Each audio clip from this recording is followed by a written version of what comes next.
Hillman is retiring, and our chapter of the Alumni Association has been asked to organize the farewell banquet. Well, let's get on with it, because I have quite a few things to say about Professor Cable.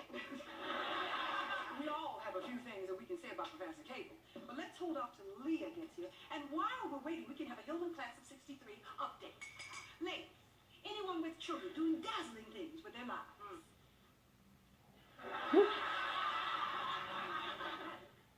Anyone with ungrateful children who make it their business to drive the arrows through your heart? Now you're talking. I got news for that. You take it first. Yeah, I got some news. My daughter, Elaine, has decided to remain at Hillman. Well, what year is she at anyway? We don't know. What's her major? We don't know. How much is it costing you? Not that we know.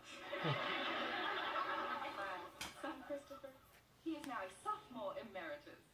He's been there so long they think he's a professor.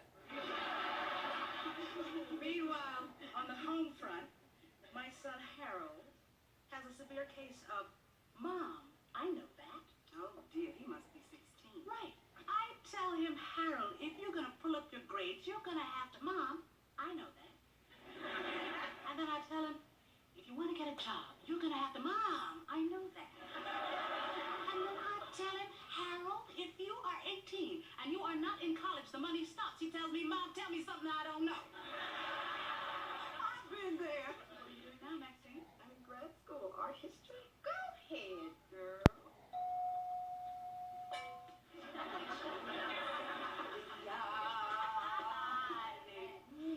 Sorry I'm late, everybody. Perils of public transportation. And I had to stop and get some sneakers for my 13-year-old. At least I think they're sneakers.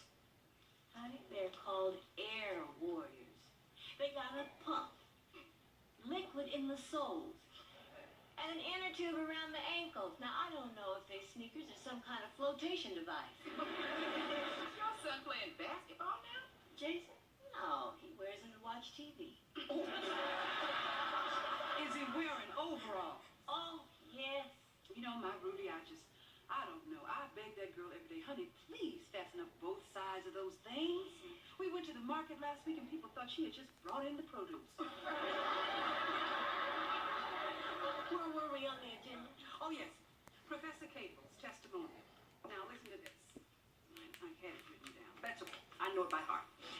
Professor Jean Cable is one of America's foremost philosophical minds. She has written 6 books.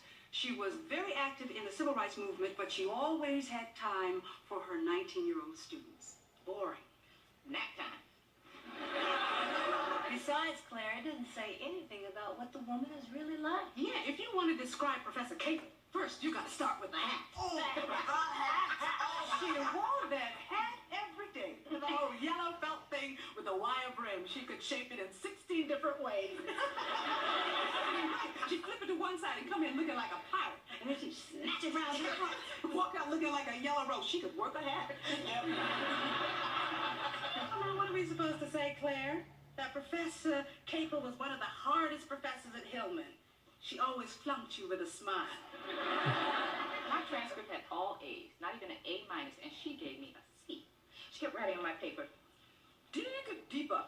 An unexamined life is not worth living. There wasn't no deeper to get. One day, Chris and I decided to leave campus and go to Virginia Beach. I know, but we did it anyway. So there we were, walking along on the sand, holding hands, being romantic, having a good time.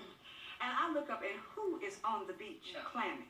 Yes, she was, Professor Cable, and had that hat full of steamers. She did. I used to dream about her. I'd be snatching that yellow hat off her head, and underneath it was another yellow hat.